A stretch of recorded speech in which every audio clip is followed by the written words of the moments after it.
Hey folks, I'm your host BKP, and joining me now, Paige Green, President and CEO of the Gilmer Chamber. And guess what? If you look at the screen, we're talking Georgia Apple Festival. Paige, how are you today? I'm doing very well, Brian. How about you? We want to talk about the Georgia Apple Festival. And there's, believe it or not, there's always somebody out there that doesn't know about the Georgia Apple Festival. Shocking, I know. We know it's shocking. I know. I have to take that in for a minute, but you're right. Yes. So that's but I want to ask a couple things. Sure. Talk about what it's like to get set up for this year. What is? I won't use any bad words, but do we call it a week this, week that? What is it like getting ready for Georgia Apple Festival every year? Well, every year brings a different challenge, but we've been doing it now. This will be my 12th Apple Festival. And I've actually been managing it since 2013. So after 6 years, you kind of know where the pitfalls are. But it always brings a different challenge. So I won't call it a bad week. It's just a really challenging because business doesn't stop. I mean, we still have all of our regular stuff to do, and visitation picks up and people are coming in the office, and so we just kind of have to fit it in on top of what we do normally. But Joe Sewell from my office has been down there for days, literally taking a blank canvas, just an open field, and by the time we get ready to start moving in vendors, it'll have pins and stakes, and porta potties will be brought in, and dumpsters will be brought in, and it'll just completely transform into a small city. Well, let me say out there what I really enjoy. When I first moved here 19 years ago, okay, yeah. I moved here 19 years ago, and people would say, Apple Festival, don't even attempt coming to town, don't even this, don't even that, right? But let me tell you something. Over the 19 years, you guys, because there's a whole lot of people have been involved, you guys have done an amazing job with the flow of traffic, parking, shuttles, to where I'm going to say that fear I call it a fear, but for locals to say, well, don't even go to, it's alleviated. It's not there anymore. Yeah, and we still get record crowds. We do. I mean, we continue to have record crowds every year. The last couple of years we've had rain, and that always hurts us a little bit. But I have to give really full credit to a great collaborative effort with our public safety officials. Going back, Larry Callahan, East LJ Chief of Police, going back for years, he oversaw that. And then Greg Arp, who is former East LJ police chief and formerly with the DA's office, he is actually coming back to be our public safety director this year. But between the work with he and the sheriff's office, Sheriff Nicholson and Chief Lacey and Chief Callahan, they work really closely together to make sure that we can control traffic. And then the school system does a great job with parking. So it really does.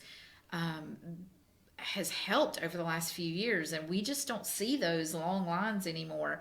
And I tell people two things about traffic, because that's the thing most people want to talk about.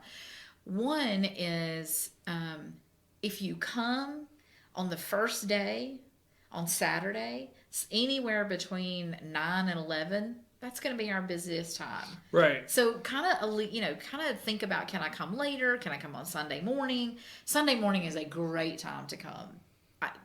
I know everybody should be in church on Sunday morning. I was getting ready to say preachers out there. Yes.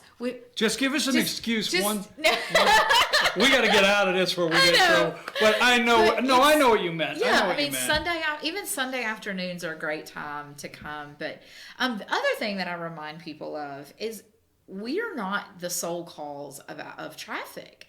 If you think about fall weekend in North Georgia, absolutely, you've got. Just in 3 weekends, you've got the Talking Rock Festival, the Marble Festival, the Apple Festival, Festival in Blue Ridge, the Sorghum Festival, Georgia Mountain Fair, Talking Rock, plus all the apple houses, Burt's Pumpkin Farm. Yes. Leaves start to change. So people always say, oh, that Apple Festival traffic. No, it's just North Georgia and the mountains. We have every good reason for you to be here every weekend. Right? That's right. Yeah, we have every reason for you to come up. But I wanted to touch that just because not just locally, but if you're out there and you're thinking, well, I don't know, I don't want to get up there and get stuck in traffic, and I don't want to, there's too many people in the crowds. There's so many things to do that weekend, and two, the traffic flow. What you guys have done, collaboration. Did I get it? Collaboration. I tried 3 times, but no, but working together, alleviating the traffic and the pressure. Because Apple Festival, now let's get into how many vendors are there. So we are expecting around 250 down at the fairgrounds, which is fantastic. We always have a great diversity. A lot of people, I'll say, it's an arts and crafts festival. So everything is handmade, it is handmade, handcrafted, or locally grown, things like that. But a lot of people come just for the food. And I say that. Just saying. The food is worth the price of admission itself. Saying. Funnel cakes, apple dumplings, fried Twinkies. Well, and apples, of course. There's so many, and I don't want to leave anybody out. But my friend there, which they're all my friends, they have their little apple thing, and they core this apple and spin it. And then they put caramel all over it, and I'm like, right, so just everything, right? Yes. I mean, you can have, because I'm there sun up to sundown, 6 days between setup and the actual festival itself. But the 4 days of the festival, I have to pace myself because it's hard not to have, apple cider donuts for breakfast every day. Or apple dumplings every day. Or, I have to pace myself. My blood sugar, I don't even check it in the month of October. I will not, because, I don't want to leave anybody out. I will not start going down the food vendors. There's so many, from fried pickles to to whatever, barbecue, fried green tomato sandwiches. Everything is there. Yes. But the only one I will call by name, my friend Albert, he usually tries out a new boiled peanut flavor. He has not told me this year if he is. He usually rolls out. Yep. I don't know. He usually rolls out. I mean, we have our spicy, we have our dill. Bacon flavored. So let's not get stuck on boiled peanuts, but you name it, it's starving. There. Right? So we have 200 plus vendors. Yes. Okay. Then that does not, let's not forget the Lions Club. Their breakfast and dinner, right? Always, yes. I do always start my morning with a good hearty breakfast from the Lions Club. They are there starting at 3 o'clock in the morning. It's still dark, and they are there fixing breakfast, biscuits and gravy and eggs and sausage and all the good stuff. And then they do fried chicken and barbecue at lunch every day. And they're great partners. And I would be remiss in not saying, they are 85 years old this year. They have been serving this community for Ella J. Lions Club. They have been serving this community for 85 years, and they're such great partners to work with. Okay, so let's go somewhere else. How many volunteers, how many people does it take to make, because we've got Cub Scouts, we got Boy Scouts, you name them, we have them. How many volunteers and different groups can we highlight right now? That is a great question. We've never sat down and really gone through a full number, but I know just for us, on the chamber side, it takes about 40 people a day. Then it takes an equal number for the Lions Club, just for the gates, just to help people. Then you've got the food and all of the parking agents. So you've got Boy Scout troops, all of the school groups that are parking downtown, at the elementary school or up on the hill, and helping people get on the shuttles. So I would say it's upwards of several hundred just to get this festival off the ground every year. And there's people there all night long. There are. Both. So we have now, when is the festival officially, the hours and the days? So this year, this is our 48th anniversary. So we're actually already thinking ahead. 2 years, we're going to be 50. So we're excited about that. But this year is October 12th and 13th and 19th and 20th. It's always the second and third full weekends in October. We're there Saturdays 9 to 6 and Sunday 9 to 5. The first Saturday we kick off with obviously the opening of the festival, but then we also have the Apple Festival 5K run. which starts at the elementary school, and that benefits the Gilmer High School cross country team. So that always kicks it off. And then we have the car show that day. This year, it's across the river at the Ford dealership. And then the second Saturday of the festival, which would be the 19th, is the Apple Festival Parade in downtown. So we're excited about that. Second Saturday is the the second Saturday of the festival, which is the third Saturday. I know it's confusing. Right, but that's the parade. We have a car, folks. We have a car show. We have a parade. Okay, and when you're at the festival, there is a great lineup of entertainment. We're actually not doing entertainment this year. I know. We're actually not. Okay. We're doing a reboot. So we decided, the board decided we are not doing entertainment this year. And we're going to take a year or two off. And then we're going to come back bigger and stronger with better.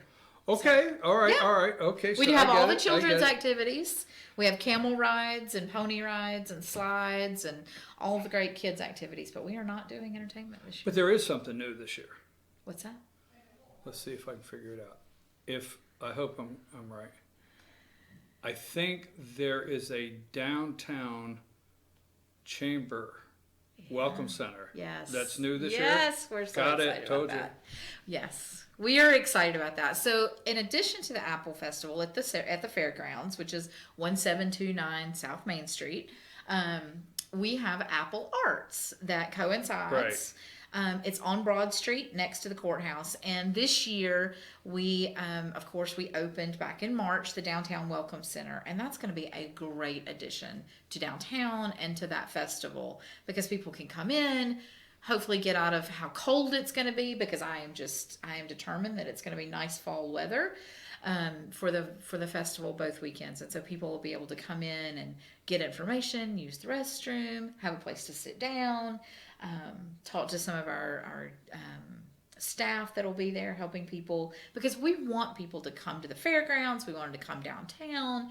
We want them to go to Apple Arts and go shopping, but also go visit all the Apple houses. I mean, it's a great full day. Weekend. I was gonna say that. Come spend the whole weekend because we want you to come down to Apple Festival, and if you want cider, we're talking fresh cider. If you want anything where apples are concerned, fried pies, we're talking fresh right here, Georgia Apple Capital, Gilmer County.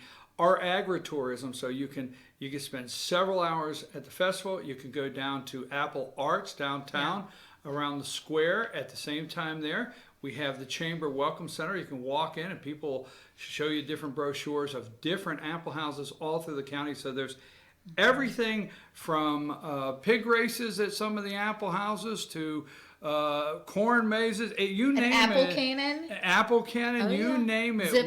We will have it here in Gilmer County. Did I forget anything? Well, one thing that we are doing this year, and I don't know that we've really told anybody. So you know R.T. Henson. Yes. You know, R.T. was a local artist, a very unique individual.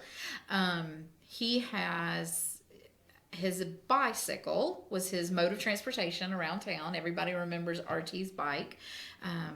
And it will be on display at the Downtown Welcome Center along with some of his artwork during the festival. I like that because when I first moved here, I was wondering, okay, who's the guy on the bicycle? Yeah. Right? Who did not ask who's the guy on the bicycle? Absolutely. Did you ever go through his house? And who's the guy on the bicycle? Paige Green, again, the president of the Gilmer Chamber and CEO. Georgia Apple Festival. How do they find Georgia Apple Festival? You can find us at georgiaapplepestival.org, O-R-G, all spelled out. Can you put that on the screen, or is that too much to ask? Because me, usually that's too... I always ask things, so just You're so demanding, Brian. I am demanding. I don't want people to miss. No, we're excited, though. We have an update. We have a list of our vendors that has just gone up, so everybody will know who to expect. List of all the times and location, things like that. But there's also a second tab that says other events. And so there's a listing of all the information on the 5K, the car show, the parade, all of that's listed there as well. So. There it is, georgiaapplepestival.org. Did we get it right? Ask and you shall receive. Absolutely. Well done. Georgia Apple Festival. I've been your host, BKP. I can't wait our entire staff will be down. We don't miss it, and we just do not. We love it. I know. I like to come eat with y'all. Y'all always have good food. Ooh, okay. Is that it? Because Sure. I'm in. All right, Lonnie, take us out of here.